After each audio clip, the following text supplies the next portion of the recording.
Hoy vamos a estar en el libro de Hechos, capítulo 13, en un mensaje que he intitulado En Misión. Pero antes de comenzar en capítulos 13, quiero darte un poco de contexto de lo que está pasando. Si regresaríamos a Hechos capítulos 9, nos daríamos cuenta que mientras Saulo iba a Damasco a perseguir cristianos, Jesús se le aparece. Si avanza rápido al capítulo 11, el verso 19 nos dice que hubo una gran persecución que tuvo lugar a causa de Esteban. Esteban fue el primer diácono, un líder de la iglesia primitiva y primer mártir cristiano. Eso lo puedes leer en el capítulo 7. El libro de los Hechos nos dice también que los hombres llevaron el evangelio a Antioquía y compartieron el evangelio con los helenistas. Ahora, los helenistas son no judíos que hablan griego. Los seguidores de Jesús predicaron a Jesús y muchas personas llegaron a conocer a Jesús como su Salvador. Pues, ¿qué pasa después de un tiempo? La noticia de lo que estaba sucediendo en Antioquía que regresa a la iglesia de Jerusalén, que los griegos están aceptando a Jesús. Así que ellos mandan a Bernabé y fue como delegado para ver de verdad lo que estaba viendo. Entonces Bernabé va a Antioquía y ve lo que la gracia de Dios está haciendo. Eso es lo que nos dice el capítulo 11, verso 23. Ahora, ¿qué significa esto exactamente? Bernabé ve a los creyentes griegos, personas que han aceptado al Señor, que han recibido el Espíritu Santo, y ¿sabe qué pasa? Él se alegra. Bernabé los desafía a permanecer fieles y firmes. En el capítulo 11 de Hechos también vemos que Bernabé va a Tarso a buscar a Saulo y encuentra a Saulo y lo regresa a Antioquía. Luego los dos de verdad discipulan a los nuevos creyentes en Antioquía durante todo un año. Y fue Antioquía donde los primeros creyentes fueron llamados cristianos. Se dice porque siempre estaban hablando de Cristo, solo los llamaron cristianos. Luego Bernabé y Saulo fueron escogidos a dedo para traer alivio financiero a los creyentes en Judea. Esa es una hermosa imagen de lo que está pasando aquí. Hubo una hambruna y los cristianos, la iglesia gentil que estaba a 300 millas de distancia, están ayudando a la iglesia judía. ¡Wow! Mire, a veces leemos cosas tan rápido que no nos ponemos a pensar, pero piensa en esto. ¿Podría haber un testimonio más grande de lo que Saulo y Bernabé habían hecho en Antioquía durante ese año? Ahora, cuando llegamos al capítulo 12 de Hechos, nos dice que el rey Herodes, ahora, no era Herodes el Grande, porque hay muchos hombres que se llamaron Herodes.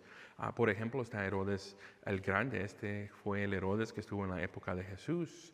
Después Herodes tuvo muchos hijos. Ellos llevaron el apellido Herodes como el título. Por lo tanto, Hechos 12 nos dice que el rey Herodes mata a Jacobo. Tal vez tu Biblia dice Santiago, el hermano del apóstol Juan. Ahora, tenga en cuenta que hay dos personas importantes en el Nuevo Testamento llamado Santiago. Uno es el medio hermano de Jesús, el autor del libro de Santiago, el líder de la iglesia de Jerusalén. Y el segundo, que es el que está mencionado aquí en el capítulo 12, es Jacobo. Era uno de los hijos de Zebedeo. Santiago es el hermano del apóstol Juan. Y así que el rey Herodes mata a este Santiago con una espada. Y después de esto va y arresta a Pedro. Pedro está arrojado en la cárcel y entonces llega un ángel y lo rescata de una manera tan milagrosa. Después Pedro va a la casa de María. Hay muchas Marías en la Biblia, pero esta María es la madre de Juan Marcos. Ahora, así que ahora estamos en términos, ¿en dónde estamos aquí? En términos de Hechos capítulo 3. Sabemos que Saulo, Bernabé y Juan Marcos van a Jerusalén y regresan. Bernabé, Saulo y Lucas, pues Lucas el doctor del libro de los Hechos, o el escritor del libro de los Hechos, él es un doctor también, y otros compañeros hicieron el primer viaje misionero. La iglesia local que envió a estos hombres es la iglesia de Antioquía, que se encuentra en la región norte de Israel. Este es el punto de partida aquí, ¿ok? Aquí es donde los creyentes griegos llegan a conocer al Señor. Aquí es donde pasaron un año con esos creyentes. Luego están en la iglesia de Chipre y luego el equipo misionero llega a Pafos y navegan a Perge. ¿Y Perge? En Perge, durante el primer viaje misionero, es donde Juan Marcos deja a Saulo y Bernabé sobre lo que sucedió en Hechos capítulo 15. Pues, ¿qué es lo que sucedió? Te voy a dar un resumen rápido. La salida de Juan Marcos causa una fricción de verdad entre Pablo y Bernabé, que finalmente esa fricción causa que ellos se separen. Se separaron debido a un desacuerdo sobre si llevar a Juan Marcos, también llamado Marcos, con ellos en su segundo viaje misionero. Pablo no quería que llevarse a Marcos porque Marcos los había abandonado en el primer viaje misionero y me imagino que Pablo no quería a otra persona que ya había cuiteado con ellos. Ahora, mientras que Bernabé sí quería incluir a Marcos, pero tenga en cuenta que Juan Marcos es el primo de Bernabé. Ahora, los ministerios de Pablo y Bernabé aún continuaron, de hecho, en el número de equipos de misioneros de verdad se duplicó. Dios puede usar incluso nuestros desacuerdos para avanzar su obra y Pablo y Bernabé continuaron dependiendo de Dios. Avanzaron de verdad pacíficamente, aunque esto significaba que se tenían que separar. En materia de opinión personal y de procedimiento práctico, Pablo y Bernabé pensaban diferente, pero en materia de doctrina ambos vieron la necesidad de compartir el Evangelio con el mundo. Ahora, la relación de Pablo y Bernabé podemos extraer una lección muy importante, que aquí había dos hombres piadosos, amados por la iglesia, llenos del Espíritu Santo, soportando juntos la persecución, viendo a personas ser salvas y disfrutando de un ministerio eficaz. Y sin embargo, eran fiables y no están de acuerdo en todo. Incluso los mejores y más fieles entre nosotros somos propensos a conflictos y errores interpersonales. ¿Por qué? Porque todos somos humanos. Ahora, lo que vamos a ver en un momento aquí es que hay una gran persecución de estos hombres que ellos van a experimentar. Realmente, si nos ponemos todo en contexto, ese es el comienzo de lo que Jesús ya había hablado. Jesús dijo, vosotros seréis mis testigos. Eso se puede encontrar en Hechos capítulo 1, verso 8. Ahora, la palabra griega traducida como testigos es mártires, que transmite principal la idea de alguien que testifica en la corte. Y la palabra mártir proviene de la misma palabra griega, y los testigos de Cristo testificaron a través del sufrimiento y estaban dispuestos hasta morir. Vamos a ver que hubo una intensa batalla espiritual que aún todavía se está llevando a cabo en todo el mundo. Ahora, el apóstol Pablo escribe una carta a la iglesia de Efesios y discute un poco de lo que estoy hablando hoy en mejor detalle, hablando de estas batallas espirituales. Mira aquí conmigo, Efesios capítulo 6, verso 11 al 13. Vestidos de toda armadura de Dios para que podáis estar firmes contra las acechanzas del diablo. Porque no tenemos lucha contra sangre y carne, sino contra principados, contra potestades, contra los gobernadores de las tinieblas de este siglo, contra los huestes espirituales de la maldad en las regiones celestes. Por lo tanto, tomad toda la armadura de Dios para que podáis resistir en el día malo, habiendo acabado todo, estad firmes. Ahora, si te gusta subrayar en tu Biblia, subraya la palabra acechanzas. El apóstol Pablo entendió la profundidad de la hostilidad satánica. Experimentó las acechanzas de Satanás.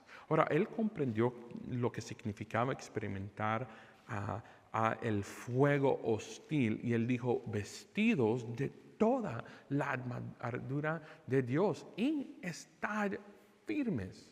Ahora, las acechanzas del diablo en griego significa dispositivos furtivos. A medida que nosotros vemos aquí capítulo 13, veremos cómo el enemigo, de verdad, ataca a la gente y la gente está tratando de tener que el evangelio siga a todo el mundo. Pero adivine qué, aunque el enemigo ha hecho de verdad eso desde el principio, aquí estamos todavía. Y aprendemos sobre el primer viaje misionero de Pablo. Veamos cómo se desarrolló aquí en el capítulo 13 de Hechos. Mira aquí conmigo, Hechos capítulo 13, verso 1 al 3. Había entonces en la iglesia que estaba en Antioquía profetas maestros, Bernabé, Simón, el que se llamaba Niger, Lucio de Cirene, Manaén, el que había criado junto con Herodes a la tetrarca, y Saulo. Ministrando estos al Señor y ayudando, dijo el Espíritu Santo, apártame a Bernabé y a Saulo para la obra a que los he llamado. Entonces, habiendo ayunado y orado, les impusieron las manos y los despidieron. Paremos ahí. El Espíritu Santo habla y ellos imponen sus manos sobre Bernabé y Saulo porque saben que algo grande es enviar a un líder a un viaje misionero. Pero ¿sabes qué?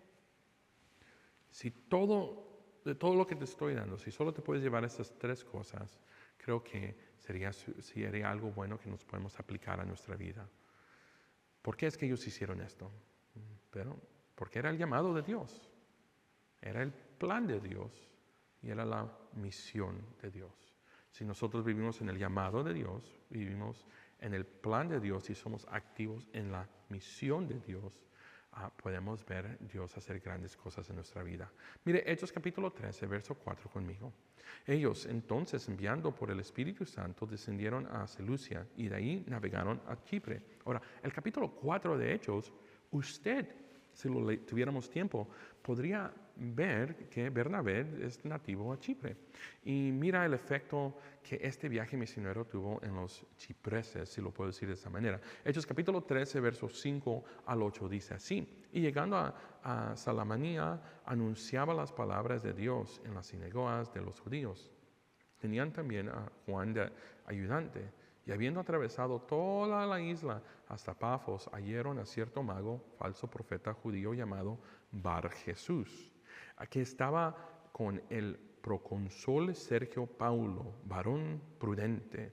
Este, llamado a Bernabé y a Saulo, deseaba oír la palabra de Dios, pero les resistía Elimas, el mago, pues así se traduce su nombre, procurando apartar de la fe al procónsul. Ahora, el Juan del que Lucas nos habla aquí es Juan Marcos, por cierto, él es el que escribió el Evangelio de Marcos. Estos hombres están pasando por esta zona del mundo y están llevando el Evangelio donde quiera que ellos vayan. Habían ido a las sinagogas judías y luego se dirigen a personas fuera de la fe judía. Y hay un hombre llamado Bar Jesús. Pero quiero que entiendan algo aquí. La palabra Bar significa hijo de. Sabemos que su padre era un hombre que se llamaba Jesús, no Cristo, no nuestro Salvador, es otro que se llamaba Jesús. Bar Jesús significa hijo de Jesús. Y Lucas nos dice que él es un falso profeta y está con el procónsul o el gobernador Sergio Paulo. Y estos hombres llaman a Saulo y Bernabé para que escuchen el Evangelio, para saber de qué es lo que están predicando. Y quieren saber qué está pasando con este mensaje, aparentemente porque la gente está viniendo a Cristo. Ellos quieren saber qué pasa. Pero luego, Elimas, el mago, mire que el escritor de Hechos nos da una clave muy importante aquí. Bar Jesús, que adora a falsos dioses en brujería, es que se opuso a ellos tratando de verdaderamente apartar al gobernador de la fe que Bernabé y Pablo estaban predicando. La razón por la que se opuso a ellos, pues de verdad es por sus propios intereses. Realmente lo que vamos a ver aquí es una oposición demónica. Satanás tiene tácticas astutas y aquí vamos a ver de verdad cómo el plan del diablo, de Satanás, para detener tratar de detener lo que Dios está haciendo. Mire, esta mañana aquí está vamos a ver muchas tácticas, pero aquí está la táctica número 1, interés propio. Ahora, si el diablo puede hacer que las personas se concentren en lo que es bueno para sí mismas, obligará a la persona a apartar sus ojos de Dios. Elimas no quería que la gente ponga su fe salvadora en Jesús, porque entonces, ¿qué es lo que va a pasar? La gente sabrá que él, o lo que él está enseñando, es mentira. Mire, Hechos capítulo 13, verso 9 aquí. Entonces Saulo, que también es Pablo, llenó del Espíritu Santo, fijando en él los ojos. Nota el margen aquí, para aquí, nota el margen. No te pierdas lo que acabamos de leer aquí. En el versículo 9, esta es la primera vez que hay un cambio de Saulo a Pablo. Y sabes que yo creo que es bien estrategio, como lo escribió Lucas. Mira, el cambio de nombre ocurrió aquí por una razón. A menudo los cristianos dirían que Jesús cambió el nombre de Saulo por el de Pablo. Pero ¿sabes qué? Eso no es lo que dice la Biblia. En el capítulo 9 de Hechos leemos acerca de Pablo encontrándose con Jesús. Había una luz brillante. Entonces, desde el capítulo 9 de Hechos hasta el capítulo 13 hay un lapso de aproximadamente 14 años. ¿Pero por qué el cambio de nombre? Bueno, en realidad no es un cambio de nombre. La respuesta es que el nombre de Saulo también era Pablo.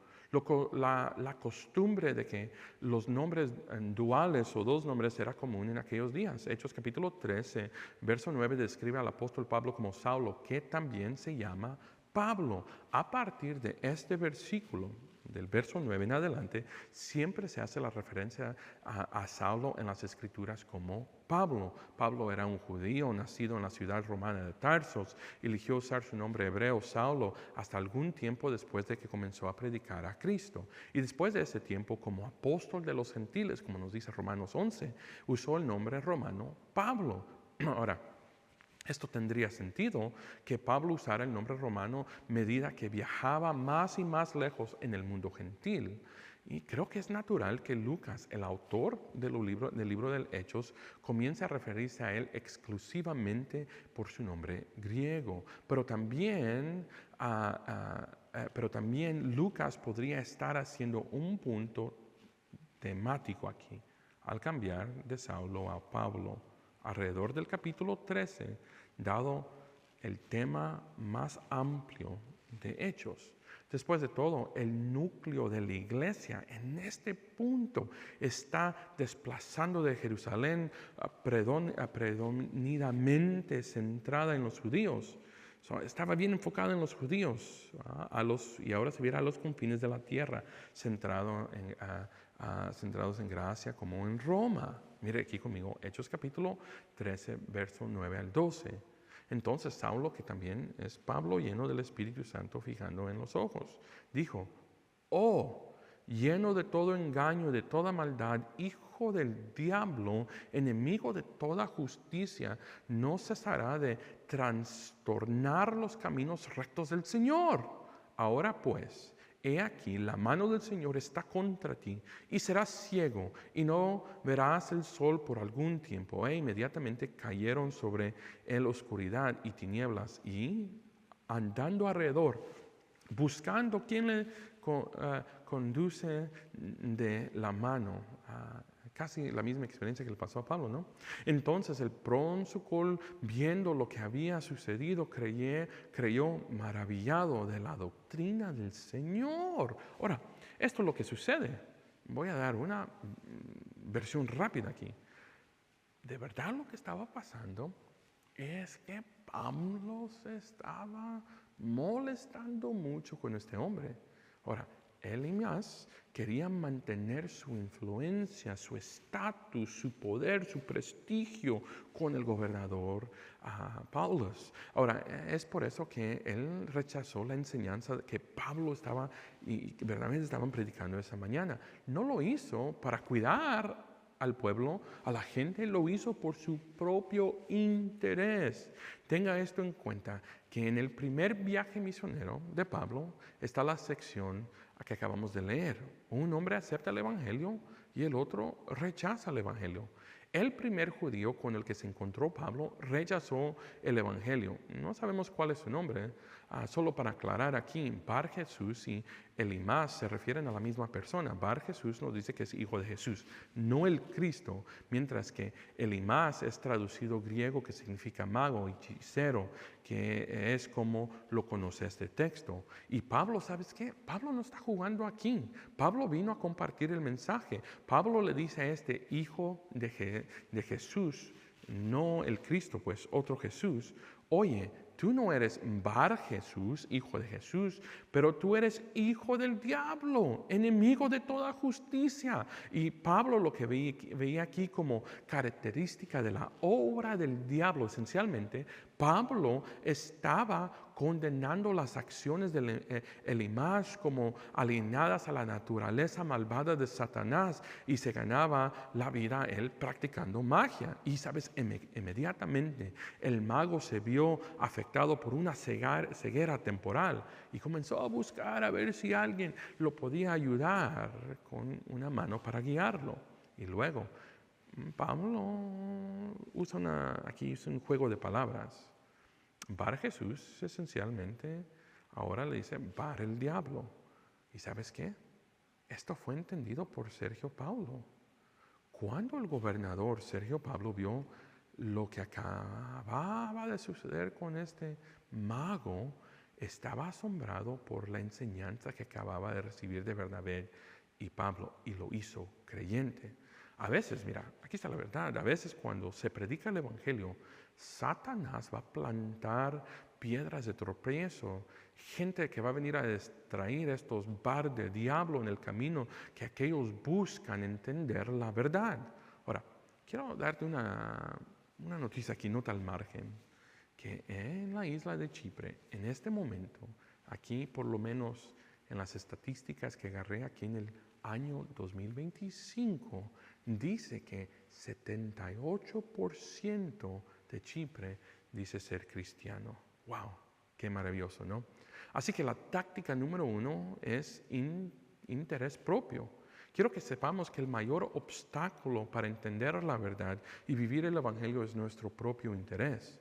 La Biblia es ofensiva para aquellos que están en pecado. A los mentirosos no les gusta la verdad, y los fornicadores desprecian la verdad. El Evangelio les dice que la gente no está bien con Dios y que en el fondo cada uno de nosotros estamos equivocados. ¿Y sabes qué? Eso ofende a la gente. La gente se aleja del Evangelio cuando dices que Jesús es el único camino y no serás querido.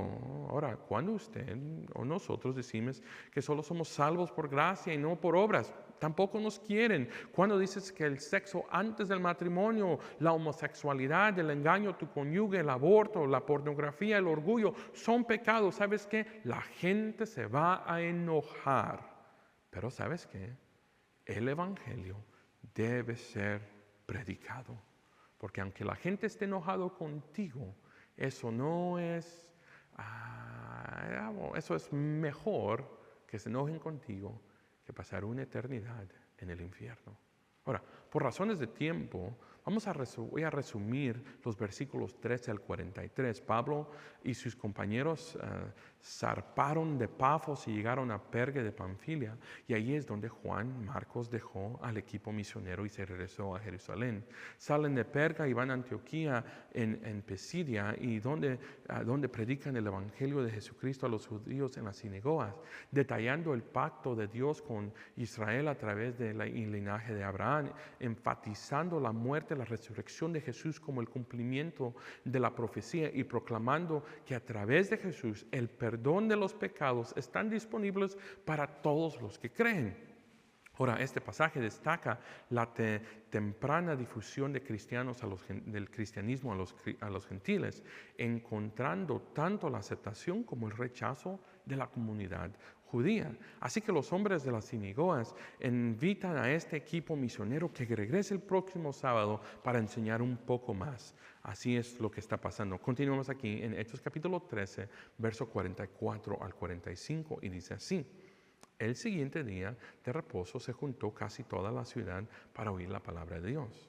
Pero, viendo los judíos la muchedumbre, se llenaron de celos y rebatían lo que Pablo decía, contradiciendo y blasfemando.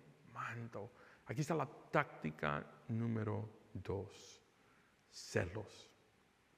Mira, Satanás es astuto, y Satanás está usando los celos para hacer crecer a estos hombres de verdad a tratar de detener lo que está pasando.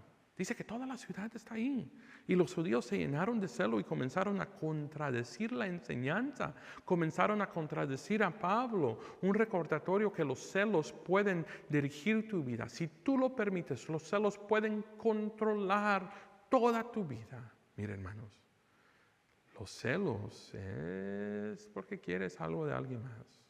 Y a veces somos celosos por cosas insignificantes. Y a veces somos celosos por cosas muy grandes que se pueden aún estorbar el plan de Dios para tu vida.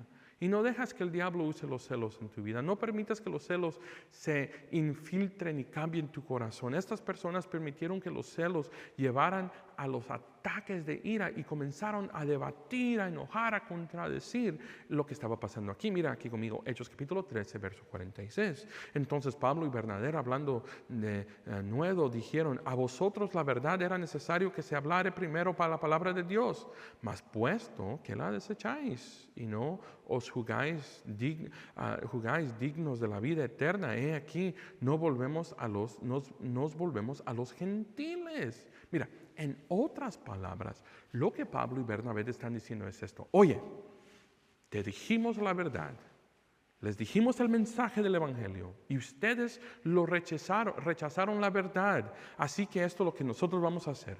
Vamos a llevar el Evangelio a los gentiles.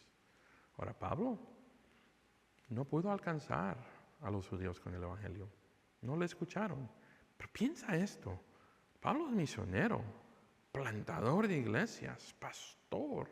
Escribió la mitad del Nuevo Testamento y aún había personas a las cuales simplemente él no podía llegar. Ahora, yo tengo unas noticias para ti. Hay algunas personas a las que no vas a poder llegar. ¿Sabes por qué? Porque esa gente simplemente no quiere escuchar la verdad. Simplemente quieren ser sus propios reyes.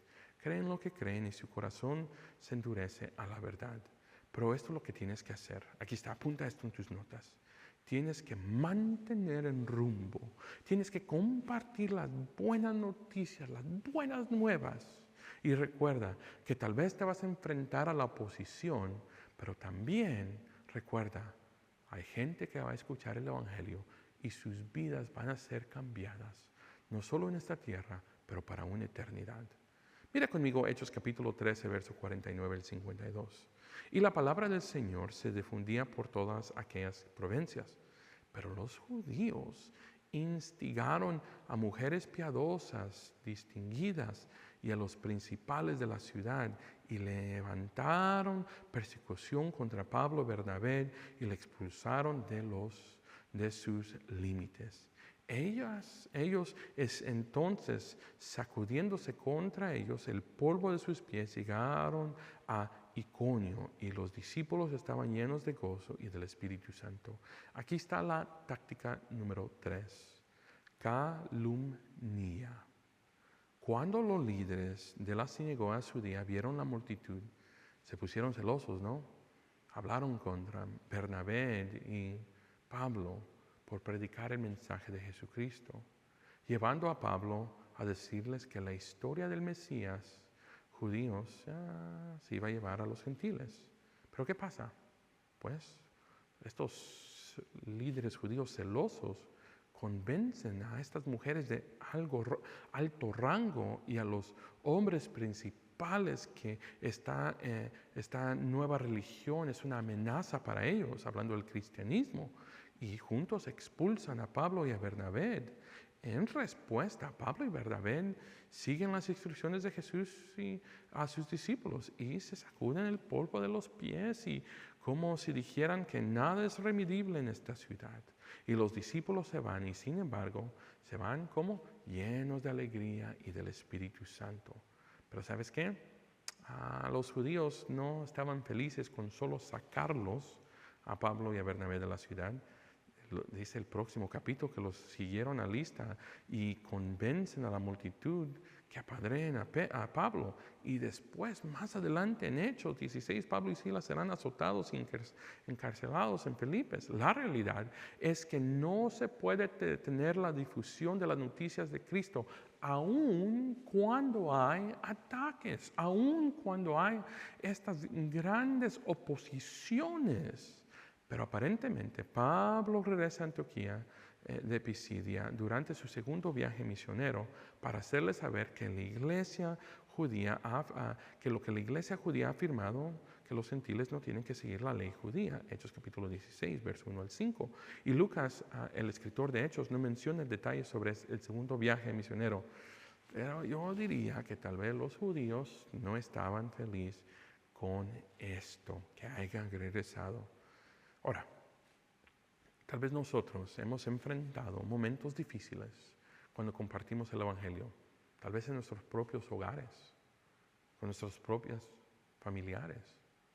Pero no dejes que cuando unos pocos no vengan a Cristo, no dejes que eso te detenga de compartir el mensaje de Cristo. Mira, tal vez tú eres una de esas personas que alguien compartió a Cristo contigo y tú te enojaste, rechazaste. Pero mira, tal vez otra persona, eventualmente otra persona llegó a ti y tal vez por eso tú estás aquí hoy. Porque alguien tenía en su corazón la misión de Cristo de llevar el Evangelio a ti. Y ahora que nosotros hemos recibido a Cristo, Él está en nuestros corazones, en nuestra vida, tenemos la misión de ir y compartir el Evangelio a otros. Pero quiero que recuerdes algo, de verdad, las palabras de Jesús. En Mateo capítulo 5, verso 11 al 12, dice así: bienaventurados sois cuando por mi causa os perturben y os persigan y digan toda la clase de mal contra vosotros, mintiendo. Dice: gozaos, alegraos, porque vuestro galardón es grande en los cielos, porque así persiguieron a los profetas que fueron antes de vosotros. A decir esto, que tenemos que esperar que nos biturben y nos persigan, pero también dice: gozaos, alegraos, porque vuestro galardón es grande y en los cielos. A decir que Dios siempre está con nosotros. Ahora, aquí en la vida de nuestra iglesia, nosotros este año cumplimos 9 años. ¿Puedes creer que hemos tenido 9 años de ministerio? Hemos tenido 9 años en cuales Dios nos ha ayudado y mantenido. Y nosotros aquí en la ciudad de Bakersfield, no solo nuestra iglesia está alcanzando a gente aquí en Bakersfield, no solo en el condado de Kern, no solo en California, no solo en los Estados Unidos, pero también alrededor del mundo. Es tan lindo cuando una iglesia latina, una iglesia de gente de toda parte de Centroamérica, Suramérica y alrededor del mundo, venimos juntos, alabamos a Dios juntos, pero también vamos en misión juntos. Ahora, la misión a veces está en otro lado del mundo, a veces está al otro lado del país, a veces está al otro lado del estado, tal vez está al otro lado de la ciudad, o tal vez está al otro lado de la casa. Hermanos, mi oración para nosotros es que seamos como la iglesia del siglo I. ¿Y de qué se trataba la iglesia del siglo I? De encontrar a las personas que no conocían de Cristo y hablarles de Cristo. Y eso se supone que la iglesia del siglo XXI debemos estar haciendo también. Inclinemos nuestros rostros esta mañana. Señor, te damos gracias porque tú eres bueno. Y aún de todo lo que ha pasado, lo que vamos a continuar leyendo en el libro de los Hechos, podemos ver nosotros hacia atrás que tu iglesia todavía está aquí. Y que ahorita en este momento hay hombres y mujeres alrededor del mundo compartiendo el Evangelio. Unos en prisión, unos están esperando la sentencia de muerte, otros, Señor, están plantando, revitalizando y replantando iglesias. Iglesias están mandando a misioneros, tal vez a paso largo y plazo pequeño. Señor, esta última semana estuvimos predicando el Evangelio en la Ciudad de México. Qué lindo que Valley Baptist Español está haciendo misiones. Ayúdanos a crear un corazón misionero en nuestra iglesia. En nombre de Cristo Jesús. Amén y amén.